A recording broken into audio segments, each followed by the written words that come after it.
Sabi mo sa kanila, Happy Anniversary! At pagsaluhan natin sa oras dito, dahil ang ito pong tema ay faith, love, and unity. Kaya po ako nakapula sa maraming nakapula. Anong mayroon kaya? Dahil malapit na ang pre-advance Happy Valentine's. Kaya sa faith, love, and unity, ating pong pagsaluhan ang patungkol sa love at ang hango po na buhay na salita ng Diyos sa Kulusas, sa Kabanatang 3, talatang 18 hanggang 20. Mga babae, pasakop kayo sa inyong asawa sapagkat iyan ang naaangkop sa mga nakipag-isa sa Panginoon. Mga lalaki, mahalin ninyo ang inyong asawa at huwag kayong maging malupit sa kanila. Mga anak, sundin ninyo lagi ang inyong mga magulang sapagkat iyan ang nakalulugod sa Panginoon. Ang buhay na salita ni Yahweh El Shaddai. Yan, malakas ng palakpakan muli sa Lord. Sumigaw ng praise to Lord. Hallelujah! Sabihin nyo, Yahweh El Shaddai, sa araw na ito, ang puso ko ay sa iyo lamang. Amen? Sabihin mo sa iyong katabing kapatid, upo ka na. Ayan, okay.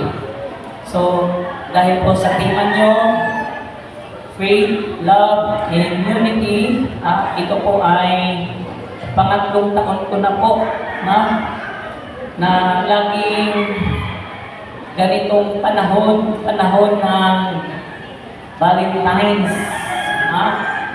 Kaya muli sa araw nito, ang tanong ko, sino gustong maging happy ang life?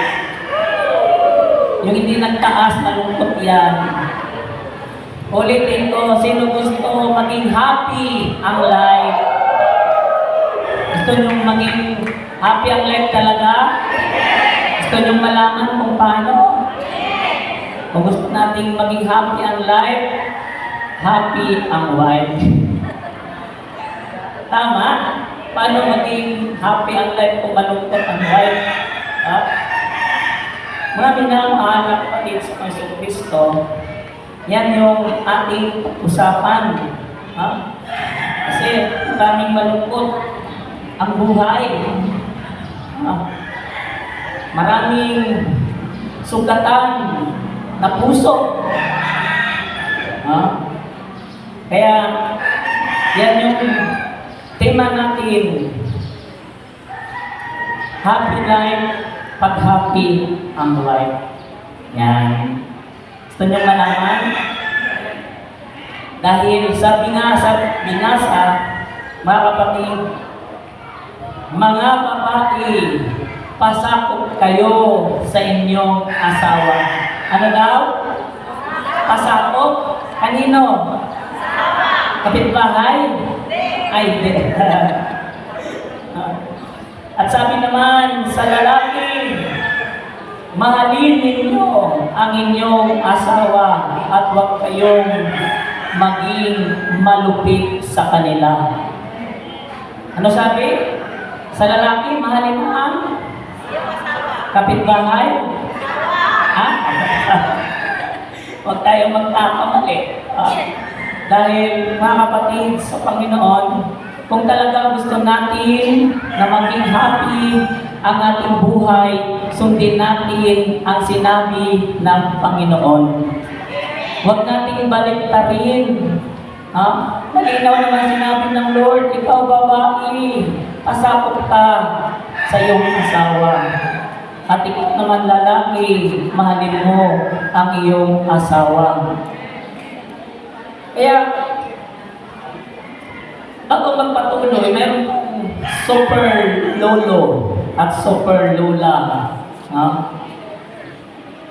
Sa tagal ng kanilang pagmamahalan, dahil magbabalentines na, gusto nilang alalahanin ang kanilang yung panahon kung paano sila nagmahalan, kung paano sila maging boyfriend and girlfriend. Sabi naman ng babae, Han, kung ano tawag niyo sa asawa niyo, o love, o pangga, beads, ga, o balik na kayo. Sabi na, balikan naman natin kung paano tayo nagkakilala, kung saan tayo nagkakatto noon, kung sinigawan. Sabi naman ng lalaki, o sige. So nagsit sila ng date kung anong araw. So dumating na yung araw, nagbihis yung lalaki na talagang wapo-wapo tulad ni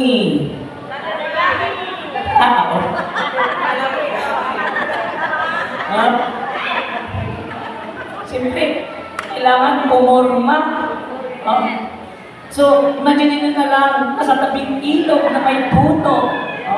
Nauna doon, halimbawa, ang ilang usapan, alas 9 ng umaga. Wala pang alas 9. Nandun na si lalaki, si Super Lolo. Naghihintay na may excitement, nananabik. At dumating yung alas 9, wala pa rin si Super Lola. Dumating yung alas 10, wala pa rin. Tingin ang tingin sa relo ang Super Lolo. Alas 11 na, wala pa rin. Tanghali na, wala pa rin. Mainit ang ulo. Alam niyo po, inabot ng hapon. Wala pa rin si Lola. Umuwi na lang si Super Lolo. Pagdating ng bahay, nandoon si Super Lola, nakahilata. Talagang nakayakap pa sa unan. Sabi ng lalaking Super Lolo, ano ka ba naman? Patikas tumating, hindi mo ko sinipo. Sabi ng Super Lola ito, pasensya ka na mahal, hindi ako pinayagan ni Mama. May ganon. Dyan. Hallelujah, bless the Lord. Alam niyo po, sa araw nito, gusto talaga natin maging happy ang life. Bago po sa stage of marriage, sa early stage pa lang, sa courtship pa lang, mga kapatid, kailangan makita na kung ano ang pagkakaiba ng lalaki at ng babae. Para pagpasok sa marriage life, hindi na magka-problema. Kasi nga sabi, hindi ito katulad ng isang kanin na kapag sinubo dahil mainit, iluluwag na lang. Hindi ganon. Hindi yung walang nangyaring ligawan. Diretso agad sa marriage, wala. Hindi po maganda, mga kapatid. Dahil ang female nature, magkaiba sa nature po ng lalaki.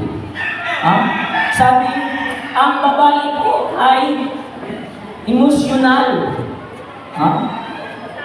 Ang lalaki, logical. Ang babae po, nakabase sila sa kanilang emosyon, kung kanino nila nararamdaman ang feelings na nakakaiba, na pagmamahal, na masabi natin parang hindi nilang maintindihan kung bakit nila mahal ang isang kanilang gustong-gusto. Kaya, mga kapatid, dahil sa nakabase sila sa kanilang emotion, tinatawag na sila po ay survival. No? Sa kanilang pagiging survival, sila po ay naghahanap ng right guy, no? Right guy, hindi nice guy. Magkaiba po ang nice guy sa right guy. Ang right guy, ito yung lalaking kaya silang pasunurin. Ito yung lalaking leader. Hindi yung nice guy, sunod-sunuran lang sa babae. Kaya, mga kapatid sa Panginoon, dahil sila ay mayroong dahil sila yung emotional na kapatid sa Kristo, hinahanap nila yung lalaking may mataas na value. Ito yung tinatawag na alpha male. Sabi nga, ito rin yung tinatawag na king. So, bilang sila po ay may ugaling naghahanap ng kanilang kayang sundin, kaya nilang respetuhin, mayroon silang survival thinking na lagi nilang i-share test ang kanilang manliligaw. At sila po ay nagmamangki branching. Ano yung nagmamangki branching? Ang unggoy, umangki, palipat-lipat ng puno. Pero alam ng monkey kung ano yung matibay na sanga. Alam ng monkey kung sino ang may matibay, matatag na kalooban o hindi emosyonal na lalaki. O kaya pagdating ng panahon, hindi siya iiwan. Hindi siya pababayaan. Kumbaga, nakatitiyak siya. At alam nila yon sa kanilang survival thinking. Kung sino ang kanilang hinahanap kasi nakadepend sila sa kanilang emosyon. Dahil nakadepend sila sa kanilang emosyon, kaya marami pong nagiging single mom. Kasi ang emosyon, pabago-bago, parang feeder yan. Kailangan yung mood swing ng isang babae, alam ko ng lalaki. Para hindi sila nag-aaway. Pag hindi aware ng lalaki, ang mangyayari, yung babae, logical. Ang lalaki, logical. Ang babae, emotional. Pag nagbaliktad yan, so ibig sabihin, doon nagsisimula ang away, mga kapatid sa Panginoon. Dahil ang babae po, may ugaling reciprocal. Kung anong ginawa sa kanila, dubli ang balik. Pero kung sinunod ng lalaki, ang Biblia sabi ng Lord, mahalin mo ang iyong asawa. Pag hindi maganda ang trato sa kanila, dubli po ang balik ng pagtrato ng babae sa lalaki. Higit pa. Pero kung ang pagtrato sa kanya, kaya nga naghahanap sila ng leader na kaya nilang sundin. Hindi sila yung susunod. Kasi ang nice guy, sunod-sunuran, titingnan lang niya yung titingnan lang yung fans. O kaya titingnan lang yung followers. Kaya ang babae nagiging mas dominant sa lalaki. Pag ang babae naging dominant sa lalaki, ina-under niya po yun, ang lalaki. Kasi gusto ng babae, hawak niya yung power. Ano yung power na yun? Yung mag-under. Sabi ko sa'yo katabing babae, ikaw ba yun? Ay, hindi. Gusto nila, ganun yung survival thinking ng babae. Gusto nila, sila nasusunod. Kaya sa early stage pa lang, dapat makita na po ng lalaki yun. Kailangan magsubmit sa kanya ng kusa ang lalaki. Kasi pag hindi nag-submit sa early stage pa lang, ng ligawan or sa boyfriend-girlfriend pa lang, in-ignore lang ng lalaki dahil mahal niya. Pagdating sa pag-aasawa, mayroon pong tinatawag na constant na pagtitest ang babae sa lalaki. Gustong-gusto niya siya ang upper hand. Kahit kailan, ang babae hindi pwede maging king. Pwede kang maging leader, pero maging king, hindi. Mayroon bang king na babae? Queen lang. Kaya nagiging magulo ang sistema ng buhay. Mag-asawa, hindi happy. Kasi gusto ng babae hakbangan ang boundaries ng lalaki. Kapag ang lalaki hindi niya alam ang kanyang kalagayan o ang kanyang boundaries, magiging dominante ang babae. Nandiyan na yung uutos-utusan yung lalaki, sisigaw-sigawan ng lalaki, wala nang respeto. Tandaan niyo ito, pag walang respeto, hindi ka kaya mahalin. Pag hindi ka kaya respetuhin, hindi ka kaya mahalin. Ulitin ko, pag hindi ka kaya respetuhin, hindi ka kaya mahalin. Kaya kailangan mapasubmit ng lalaki ang gusto niya maging partner in life. Experience ko na po yan. At hindi po basta itinuturo kundi yan ay mayroong patayan. Kaya, mga babae, kapatid sa Panginoon, ang gusto ng Lord, pasakop kayo sa lalaki. At ang lalaki naman, sabi ng Lord, mahalin ninyo ang inyong asawa. Kasi pag di nyo minahal, kayo din ang masasaktan. Kasi nga, ang babae, reciprocal.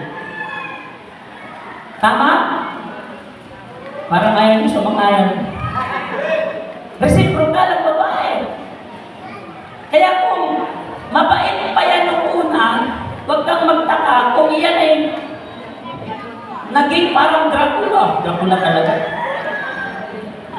Dracula, sabi nga.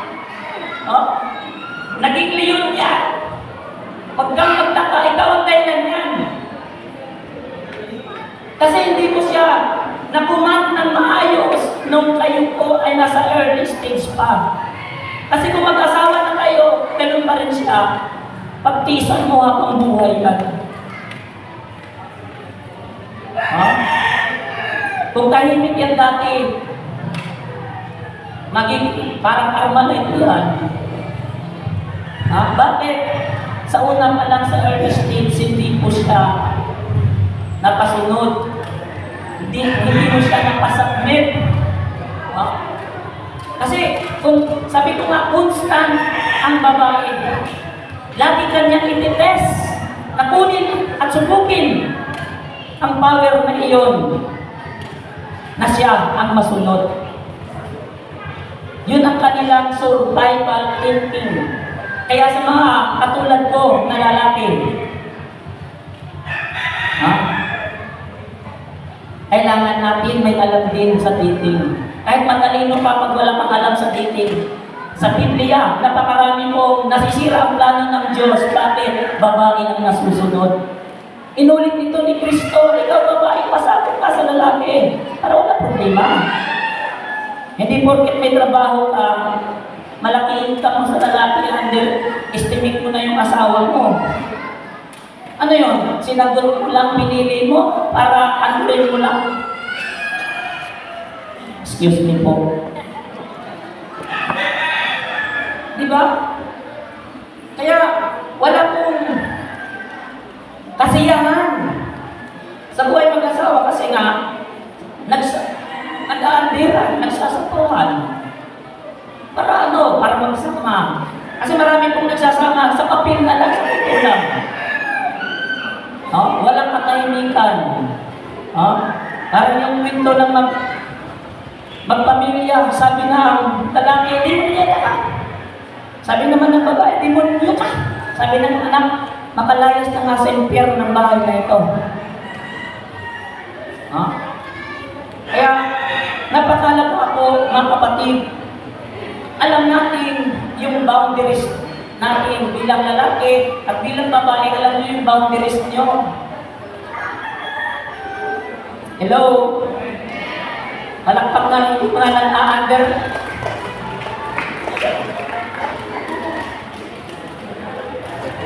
Respetuhan. Sabi ko nga, kung wala ng respeto, wala ng kuyang pagmamahal. Maaring yung babae narcissist na, samantalang dati bait-bait naman. Nagir na. Matutuwa pa bang asawa mo nun?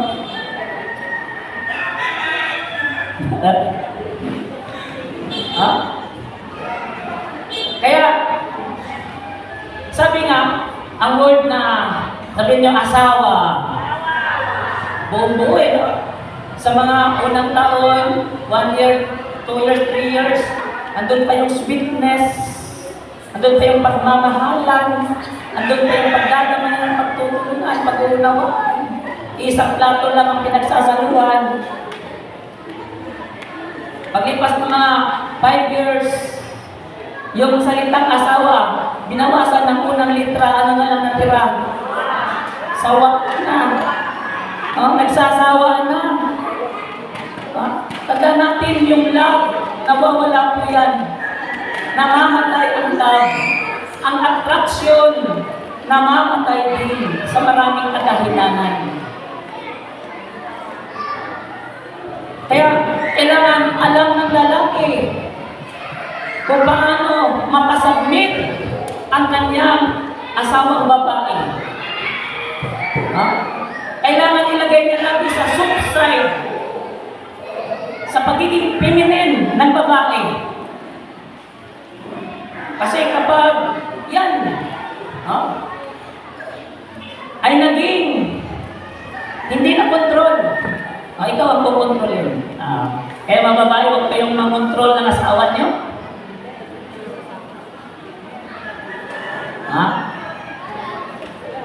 Pero sa mga bilid din naman po sa mga asawa na halimbawa yung trabaho, pang babae, na trabaho nila,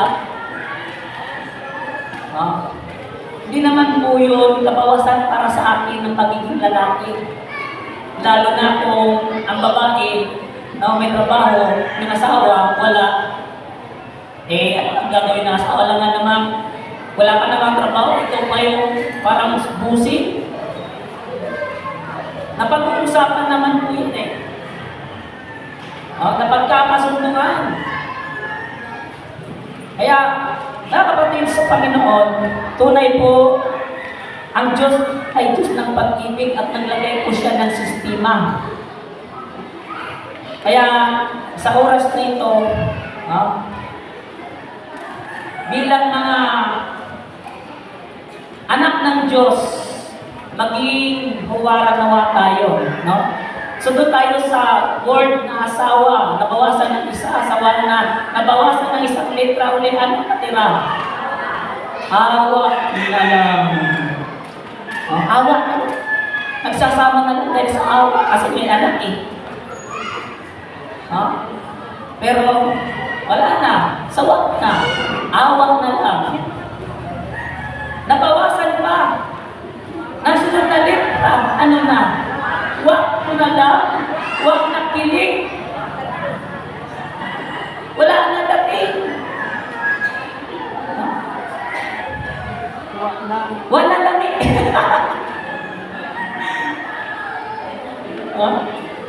So lumipas ulit ang panahon. Nabawas ulit ang isang litra. Ano na lang? Ayaw ko na. Sawat na, awak na lang, wag na, ayaw ko na. Dahil ayaw na, kumanta na lang, kunin mo, O Diyos.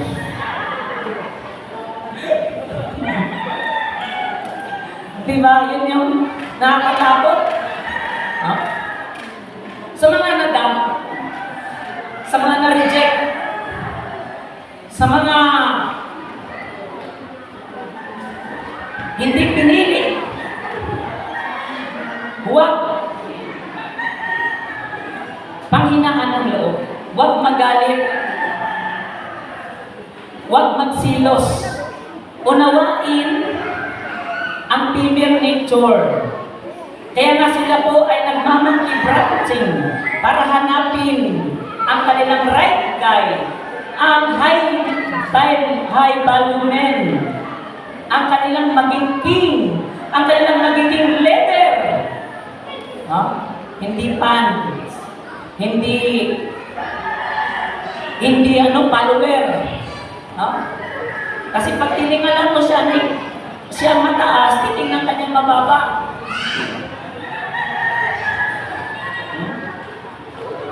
Pag tinignan mo siya, na siya ang mas mataas sa'yo, titingnan ka niyang mababa. Kung titingnan mo siya mas sikat sa'yo, titingnan ka niyang follower niyo. Kailangan, sa mga babae, ibigay niyo upper hand sa asawa niyo o partner niyo. At huwag laging gamitin ang emosyon. Kung kayo mag-partner na, may relation na, o magkasawa na, huwag nyo nang i-try na i-test, baka hindi mabasa ang signal mo. Magkalabuan pa kayo. Basta huwag mong apakan, huwag mong hakbangan ang kanyang boundaries. Kasi doon nagkakaway talaga sa totoo lang. Lalo na kung sa mga lalaki o sa babae, sabi nila, pagdating sa pagmamahal, di bali sa akin, basta tabi, totoo ba yun? Di bali labing, di bali sa akin, basta labing. Sino niwala doon? Kaya nga, naghahanap ang babae ng may value sa kanilang paningin para pagdating ng panahon, may dumating man sa kanilang buhay, higit sa kanilang nakilalang asawa, o sabihin natin na mas gwapo, dahil napasubmit mo, hindi yun nila papansinin kung ang pagmamahal ay binibigay ng tama ng lalaki sa kanyang asawang babae. Hello? Kasi nga, reciprocal ang babae. Inuulit-ulit para malagay sa ating isip. Kasi ganun ang cycle eh. Pag hindi mo napasakit ng babae, at ayaw niya, respetuhin mo. Kasi, pag pinilit mo ang iyong inaalok na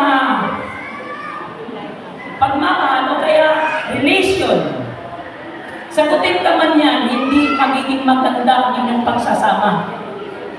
Magkakaroon ng babae ng tinatawag na unfinished business.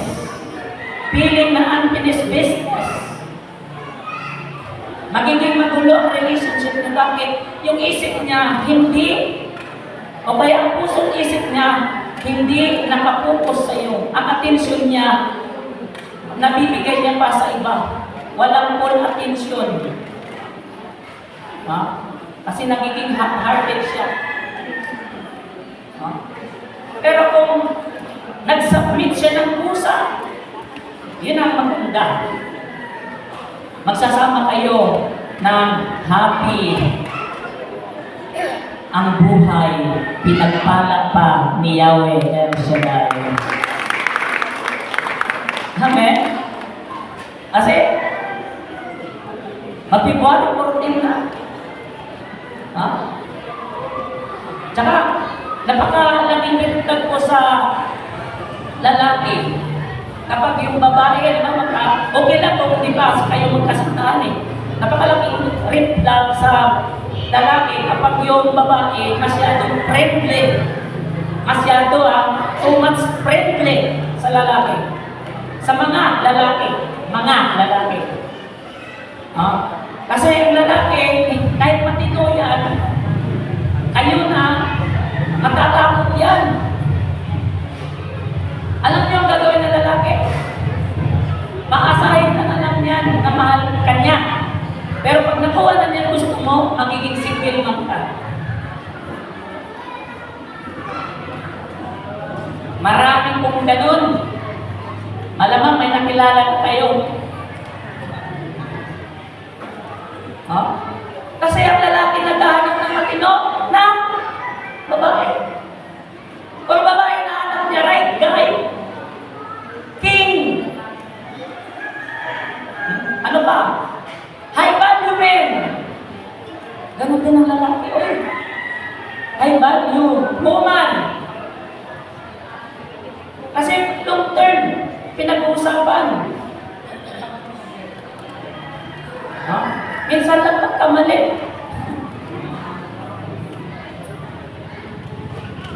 Alam niyo man naman yung buhay ko, di ba? Ha? Kaya danas ko na. Experience ko na. At malamang niloob ng Lord yan na mapag-aralan ko. Alam niyo, 5 years. Kaya naituturo ko na. Kasi yan ang nangyayari. Sa buong mundo, kahit prayer partner. Maraming single mom. Kaya nga sabi ni Sir, magtatayo siya ng foundation na para sa mga single mom. Ha? Tawawa.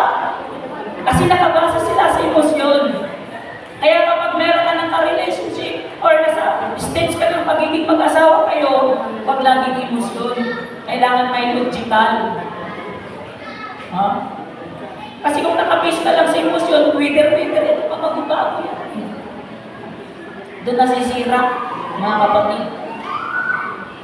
Sabihin natin, mag-asawa na. Sabi ng Lord, ikaw lalaki, mahalin mo ang iyong asawa at huwag silang pagmalupitan.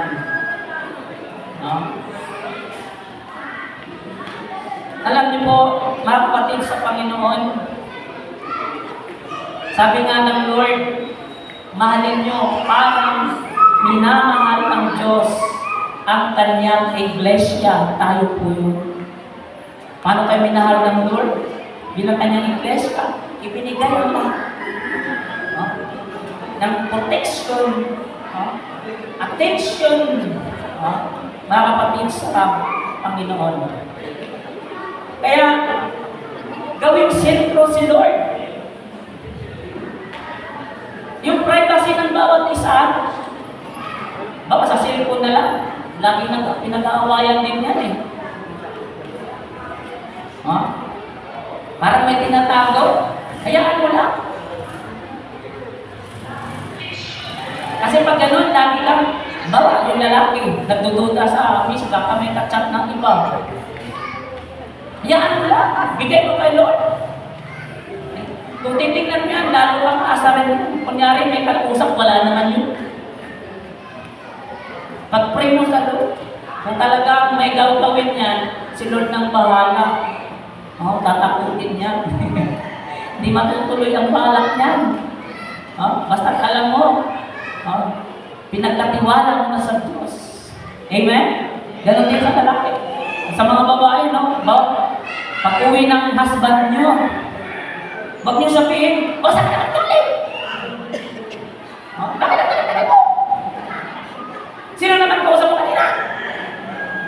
Ganun ba? Alam niyo, pagpagod ng lalaki pag-uwi, away yan. Alam mo, kaya nga kayo nilagay nasa inyo yung pagiging emosyonal, kasi para kayo yung maging malambing, yung lalaki pa yung malambing para sa inyo. O kaya inaasikaso yung iba, pagdating sa asawa nyo, hindi nyo inaasikaso. Alam niyo po, alam ba, pag galing trabaho yung partner mo, alam mo, pagod yun. Pag sinabi mo, kumain ka na. Ako yung pagod mo, biglang mawawala yun. Hello? Tama ba? Tsaka, huwag niyo pinag-ahanapan ng pera ang asawa niya.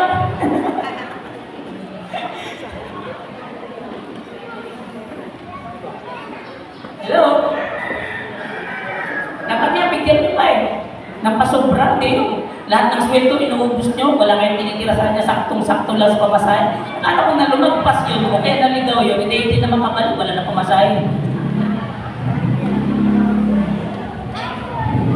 Alam niyo, pag Inuubos mo ang sahod niya, o lahat wala, o kaya pinibigay mo sakto lang, pagtataguan ka ng pera niya.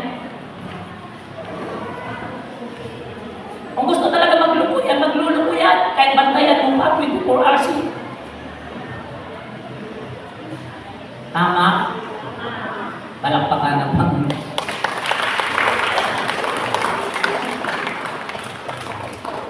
Kaya, mga kapatid sa Panginoon, sa mga biyanan, mga biyanan, excuse me huwag kayong pakilamera sa anak nyo. May sarili na silang buhay. Natutuwa ba kayo kapag yung anak nyo, dahil sa inyong pakikialam sa kanilang buhay, ay masira o mag-away sila? Natutuwa ba kayo? O kaya, kinukonsente nyo yung anak nyo? Kinalalaki nyo lang yung ulo niya?